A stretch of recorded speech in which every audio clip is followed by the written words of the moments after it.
Caros amigos, bem-vindos a mais um episódio do Alex Crypto. E que semana que vamos ter, meus amigos? Preparem-se para a volatilidade, como costuma dizer, buckle up, porque isto vai ser bastante animado. Nós estamos naquela fase da antecâmara, digamos assim, antes da tempestade, da calma antes da tempestade, porque as coisas de certeza que vão animar e supostamente amanhã ou quarta ou quinta-feira, já com os resultados das eleições americanas, seguramente que vamos ter volatilidade nos mercados. Portanto, basta nós olharmos para aqui e para vermos que esta semana vai ser muito interessante, já obviamente com as eleições americanas, e depois outro ponto alto, muito importante também, é a situação por parte do Fed. Vamos ter baixa das taxas de juros, é muito provável, toda a gente está a apontar para uma queda de 0,25 pontos percentuais. Mas mais importante do que essa queda será aquilo que vai ser dito por Jerome Powell. Já vos tinha dito no último episódio, que seguramente vocês viram, que a partir do momento que o Fed dê um sinal que vai deixar de vender ativos, provavelmente vai ser algo muito positivo para os mercados. Não estou a dizer que eles vão voltar a comprar, mas pelo menos pararem de vender vai ser efetivamente muito importante. Portanto, muita atenção àquilo que vai ser dito na quinta-feira por parte de Jerome Powell, para ver se conseguimos descobrir alguma coisa ou ler nas entrelinhas aquilo que poderá estar a ser preparado por parte do Fed para os próximos tempos. Meus amigos, Bitcoin está neste momento em queda, portanto está a cair 1,5%. Tecnicamente não está mal, portanto está apenas e só a fazer um bullish retest, mas até às eleições de facto vai ser difícil analisar este mercado. Há quem diga que o mercado está a precificar uma possível vitória por parte de Kamala Harris. Há quem diga que estamos apenas e só a corrigir, já porque tivemos uma subida expressiva. Portanto, há muitas dúvidas, mas sinceramente, com um catalisador externo tão forte e tão potente como vai acontecer amanhã, sinceramente, previsões, esqueçam, já são difíceis de fazer. Então com aquilo que vai acontecer, isto pode mudar radicalmente, pode mudar mesmo radicalmente com a vitória de Donald Trump ou Kamala Harris. Portanto, é preciso ter alguma prudência nesta fase, está bem? Uma coisa boa, que poderá ser boa, é que nós podemos, ou melhor, estamos prestes a começar a fechar o gap dos 67 a 68 mil dólares. Portanto, nós precisávamos fechar esse gap, o que também é bom, fechar esse gap. Agora, se vamos ter uma reação ou não, é o que eu digo, vai tudo depender do dia, das próximas resultados das eleições americanas. E basta nós olharmos para as sondagens, isto está empatado. Por muitas análises que possam ser feitas, por muitas, eu tenho visto várias análises do estado a estado. Agora foi o estado de Ohio que também falou que Kamala Harris possivelmente vai ganhar o estado que normalmente é republicano, e é estranho isso acontecer mesmo no final. Epá, meus amigos, a verdade é que ninguém sabe aquilo que vai acontecer. Está claramente empatado, parece-me que é aquilo que nós podemos concluir. Portanto, é de tripla, seja a derrota de Donald Trump ou a vitória de Kamala Harris, ou mesmo até o próprio empate poderá estar aqui em cima da mesa. Sim, pode haver um empate. E se isto empatar, vai ser depois decidido lá nas altas instâncias, em que os republicanos têm a vantagem porque têm a mais, vamos chamar, deputados. Ok, não sei se é assim que se diz, mas vamos chamar de deputados, está bem? Se olharmos, por exemplo, aqui para o Polymarket, já estamos obviamente a falar de pessoas que têm uma ligação mais às criptomoedas. Donald Trump continua a estar numa posição privilegiada, porém teve uma queda. Ele chegou a estar a 67% praticamente, e neste momento está a 57%. Mas tal como eu vos tinha dito, estas sondagens são um bocadinho inclinadas, porque está relacionado, ou poderá estar relacionado, com posicionamentos estratégicos de pessoas que estão a apoiar a Donald Trump. Reparem, 29% basicamente daquilo que está a ser votado são baleias relacionadas com Donald Trump. E isto efetivamente pode estar a tentar inclinar o mercado. Sim, há uma perspectiva também de potencial ganho na vitória dele. Se Donald Trump ganhar, as pessoas vão ganhar dinheiro. Mas quem tem muito, muito, muito dinheiro não se importa de gastar algum dinheiro para tentar também inclinar um pouco as sondagens. Portanto, muita calma, muita expectativa com aquilo que vai acontecer. Não vamos sinceramente inclinar para um lado ou para o outro, que eu acho que isto pode ser de facto, é de tripla. Aliás, uma coisa eu já tenho a certeza: se Donald Trump perder, é certinho que ele vai contestar as eleições. Portanto, não vamos ter aqui ilusões. Já o fez no passado, não aceitou a derrota no passado e não vai aceitar a derrota novamente caso ela aconteça. Porque ele disse mais do que uma vez que estamos a falar do potencial fraude. Não sei se está a preparar terreno ou não para a sua derrota, não faço a menor ideia. Mas claramente que vai ser apontado como uma fraude. E isto vai significar algo muito significativo para os mercados. Porque, no caso de uma vitória de Donald Trump, nós provavelmente vamos ter uma aceitação da vitória de Donald Trump. Se calhar os mercados vão reagir de uma forma muito, muito positiva no curto prazo. Não sei se a médio e longo prazo vão reagir da mesma forma, porque ele tem uma tendência para inflacionar um bocadinho isto. E poderá ser prejudicial para a economia mais tarde, mas, ou não sei, mas se Kamala Harris ganhar, a vitória não vai ser seguramente aceite. E se não vai ser aceite, poderá acontecer algo que pode mesmo assim levar a uma eleição de Donald Trump. É verdade, aquilo que eu estou a dizer, eu sinceramente desconhecia o processo eleitoral americano, mas aquilo tem tantos meandros que eu só peço para vocês ouvirem isto que eu vos vou passar agora aqui. Isto foi gravado com o meu telemóvel na minha televisão, portanto o som não é o ideal, mas reparem bem aquilo que vai ser dito que eu acho que é esclarecedor.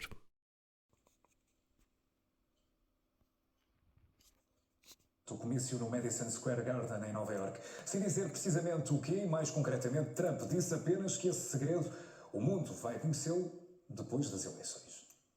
I think with our little secret, we're going to do really well with the House, right? Our little secret is having a big impact. He and I have a secret. We'll tell you what it is when the race is over. E que segredo será afinal este? Luís Costa Rivas, muito se tem especulado sobre o mesmo. E têm realmente os democratas motivos para ficarem preocupados? Ninguém sabe qual é o segredo, por isso é que é um segredo. E o Presidente da Câmara dos Representantes, o republicano Mike Johnson, que é um aliado de Trump, quando foi interrogado sobre isso, disse mesmo, bom, é um segredo e portanto não vou dizer. Há suspeitas de que os republicanos estejam a preparar-se para travar a oficialização dos resultados eleitorais. Como eu estava a dizer há pouco, depois do Colégio Eleitoral votar, as atas, portanto, o Colégio Eleitoral reúne-se em cada capital estadual, as atas são entregues aos arquivos nacionais e depois seguem para o Congresso. E há uma sessão conjunta do Senado e da Câmara dos Representantes, que será presidida por Kamala Harris na sua qualidade de vice-presidente, em que os votos dos Estados são anunciados publicamente em voz alta e, se não houver objeções, vão sendo confirmados Estado a Estado, em 51 passos diferentes. Ora, os republicanos, aparentemente, estão a pensar contestar os resultados. E se uma maioria de republicanos, portanto, cada vez que se levanta uma objeção, a objeção tem que ser levantada por ou 20 senadores ou 87 membros da Câmara dos Representantes. Cada vez que é levantada uma objeção válida, as duas câmaras abandonam a sessão conjunta e em sessões separadas votam as objeções que foram levantadas. Se as objeções à certificação dos resultados se mantiverem, há um impasse e não há um presidente declarado dentro do prazo. Se não houver um presidente declarado dentro do prazo, o Congresso decide numa votação em que cada Estado tem um voto. E neste momento nós temos 26 Estados republicanos, 24 democratas, e pode acontecer que, perdendo as eleições, através de um esquema deste género, Trump possa vir a ser presidente dos Estados Unidos. As pessoas devem achar que isto é uma brincadeira, mas não é. Isto é, Nuno, um caso sério. Portanto, estão a ver, poderá estar a ser preparado ganhar uma eleição na secretaria, ok? Empurrando a validação dos resultados, ultrapassando esse prazo, e então, como ele tem uma maioria de republicanos, ganhar então assim a eleição. O que é que vai acontecer aos mercados, meus amigos? Nessa altura, nós vamos ter então imensa incerteza. E se temos imensa certeza, provavelmente os mercados não vão reagir bem, que eles detestam incerteza. Portanto, se Kamala Harris ganhar, não estou a dizer que é por culpa de Kamala Harris, mas aí que será culpa provavelmente da estratégia de Donald Trump, que os mercados poderão vir a cair, ok? Eu estou a falar obviamente mais relacionado com o mercado financeiro, o mercado das criptomoedas. Eu sei que está muito mais aqui em jogo, eu não quero tornar isto político, sei. Eu sei que há aqui questões com a NATO, com a Ucrânia, com a própria China e Taiwan, com as questões ambientais também, que estão aqui em cima da mesa, ok? Mas isto é um canal mais relacionado com criptomoedas. Eu sei que às vezes o pessoal critica-me um bocadinho por eu estar a ignorar o resto, mas meus amigos, eu tenho que ir ao encontro daquilo que é a temática do canal. Portanto, aqui, neste momento, quem está no X aponta muito a esta situação. Se Kamala vencer, nós vamos ter um dump de Bitcoin. Se Trump ganhar, vamos ter então o mercado em alta. Eu concordo com isto. Mas concordo que relativamente a Kamala eu acho que vai ser provisório, ou seja, até nós termos uma decisão de um presidente americano, seja Donald Trump ou Kamala Harris, se isto de facto for a vias de secretaria, nós podemos ter de facto uma correção do mercado. Mas a médio e longo prazo, meus amigos, é muito pouco provável que o Bitcoin continue a cair, porque Bitcoin está acima disto tudo. Portanto, evidentemente que o JP Morgan prevê um aumento do interesse em Bitcoin com a possível vitória de Donald Trump, acho que toda a gente já percebeu porquê. Mas também eu acho que é preciso nós lembrarmos aquilo que está a ser dito aqui por este post. Tanto Donald Trump quanto Kamala Harris não dão a mínima importância para a tua Bitcoin. Tudo o que eles querem é garantir votos e derrotar o adversário. O que prometem para a cripto agora é o que realmente acontecerá quando forem eleitos, são coisas completamente diferentes. E não deixa de ter aqui alguma razão. E precisamos de arrefecer um bocadinho as expectativas com Donald Trump, porque muito do que está a ser dito é para conquistar votos, está bem? Depois do que poderá acontecer mais tarde, é o que eu digo, podemos ter um pump inicial, caso Donald Trump ganhe, mas depois, a médio e longo prazo, aquelas promessas que foram feitas têm que ser cumpridas, ok?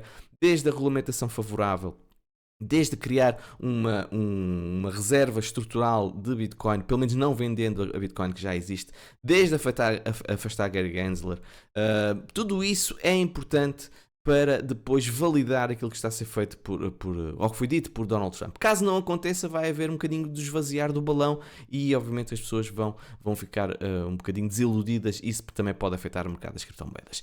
Eu concordo com esta... Não é com a previsão em si dos dólares, porque isso não faço previsões, isto é muito difícil. Agora, a Bernstein diz, independentemente de quem ganha as eleições, 200 mil dólares em 2020 nós vamos ter para Bitcoin. Porque quer um, quer o outro, vão seguramente desvalorizar o dólar, vão imprimir mais moeda, têm uma dívida brutal para pagar e isso é impagável, vai ter que ser gerido e normalmente eles vão gerir empurrando a barriga para a frente e nós podemos ter de facto uma subida do preço de Bitcoin, se calhar até pela própria desvalorização do dólar por esta tentativa sistemática de imprimir capital e empurrar então o problema para a frente. Agora, é tal coisa, isto Bitcoin está a fazer o seu caminho. Reparem, a Strive Enterprise, que foi também fundada pelo Sr. Vivek Ramaswamy, lançou uma unidade de gestão de património que inclui Bitcoin nos portfólios de clientes. Portanto, claramente, Bitcoin começa a ser transacionada ou começa a ser utilizada como uma reserva, ok? Se nós podemos ver também o que está a acontecer em Hong Kong, que aprovou pela primeira vez foi aprovada uma corretora para comercializar Bitcoin e produtos ligados a Bitcoin, portanto, pela primeira vez está a acontecer, portanto, a Ásia está claramente a preparar-se para uma adoção de BTC. Por exemplo, a Deutsche Telekom vai, neste momento, começar a minerar Bitcoin com o excesso de energia renovável que possui. Temos também a mineração, então, em máximos históricos, continua imparável. Isto significa que há um interesse cada vez maior por Bitcoin. Temos governos que provavelmente... Não, governos já existem, governos a minerar Bitcoin e, segundo esta notícia, há cada vez mais interesse de governos começarem a minerar ou adquirir Bitcoin. Portanto, aqui o Sr. Matthew Siegel, executivo da VanEck, revelou na última semana que 3 novos membros do BRICS estão envolvidos diretamente no setor de mineração e, obviamente, que poderá ter uma ligação ao setor de mineração de Bitcoin.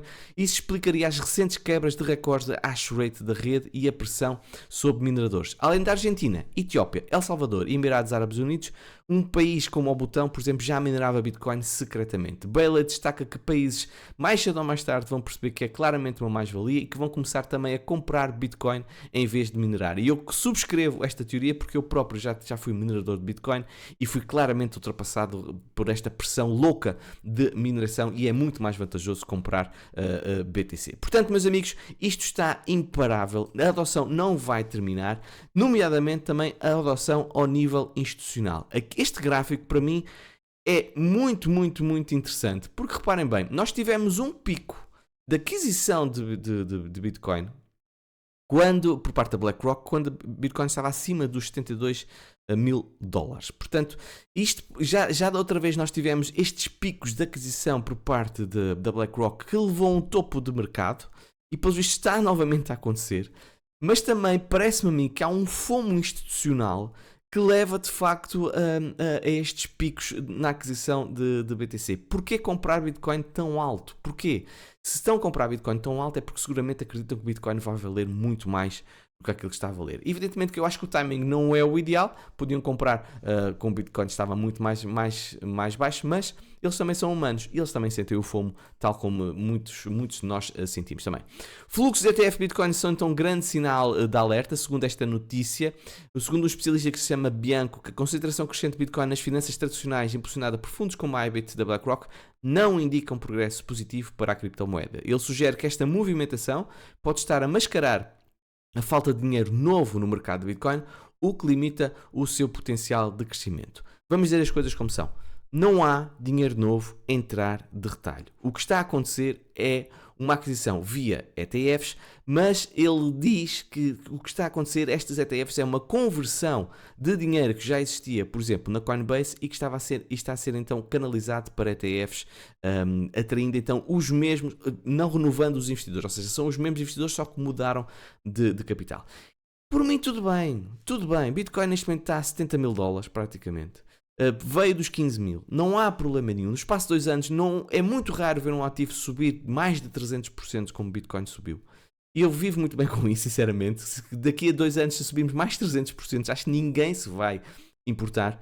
Mas o retalho, as sardinhas, digamos assim, só vão entrar quando isto começar a aparecer nas notícias, quando atingimos os máximos históricos e quando, obviamente, houver maior liquidez no mercado, que o dinheiro também tem que chegar às pessoas. Nós neste momento ainda não estamos nessa fase. Estamos numa fase em que as pessoas ainda estão a passar por algumas dificuldades. Sim, os dados económicos já começam a melhorar, mas o dinheiro às pessoas ainda não chegou de uma forma direta. Portanto, isto demora, é um processo lento que provavelmente levará então o retalho a entrar. Bem, meus amigos, sobre Bitcoin estamos falados, mas temos que também falar sobre Ethereum, porque Ethereum vai ter uma atualização muito importante, que é o Purge, e basicamente este Purge aumenta a eficiência da rede e vai diminuir custos operacionais.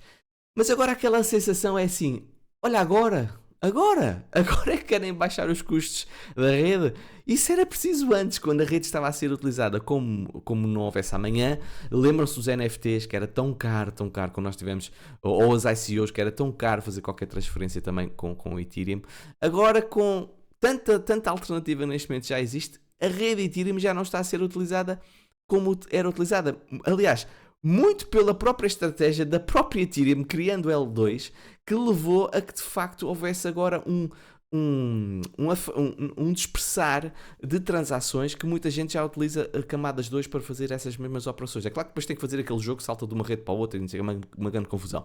Agora, se vai ser o suficiente para novamente catapultar Ethereum, tenho dúvidas, sinceramente, porque eu sei que a nível de ciclo a Ethereum está numa altura em que de fundo, e que normalmente o melhor período para Ethereum é no primeiro trimestre do ano.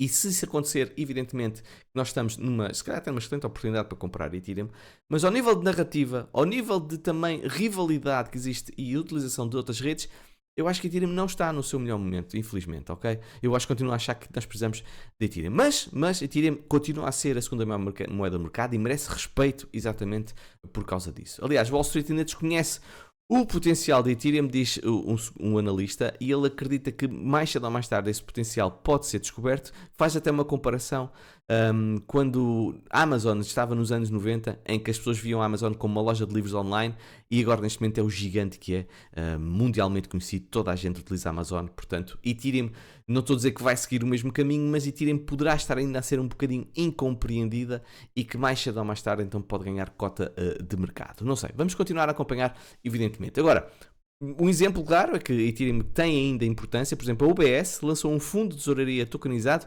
na blockchain Ethereum. Não escolheu Solana, não escolheu qualquer outra blockchain, escolheu a Ethereum. Portanto, continua a ter o seu peso e não devemos, de facto, ignorar. Agora, há rivalidade, há de facto soluções alternativas a Ethereum que neste momento são efetivamente mais eficientes, mais rápidas. O pessoal vai dizer, Solana às vezes parem, não sei o que dizer mais.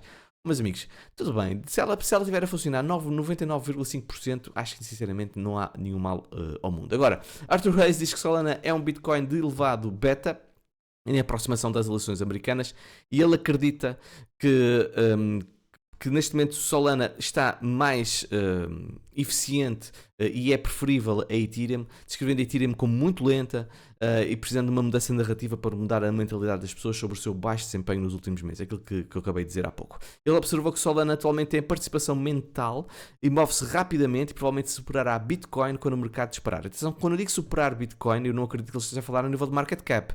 Eu acho que ele está a falar a nível de potencial de ganho, ok? A nível percentual de subida. Enquanto que Ethereum provavelmente vai ter o mesmo nível de Bitcoin ou talvez até um pouco menor e poderá não ganhar cota de mercado. É a opinião dele, meus amigos. Portanto, olha, meus amigos, já estamos aqui falados. Preparem-se para o que aí vem. Acredito que virá volatilidade. A minha grande surpresa se não houver volatilidade. Aí vou, de facto, meter a viola no saco. Mas vamos acompanhar, a ver se amanhã faço mais um episódio. Vemo-nos até lá. Tchau, tchau.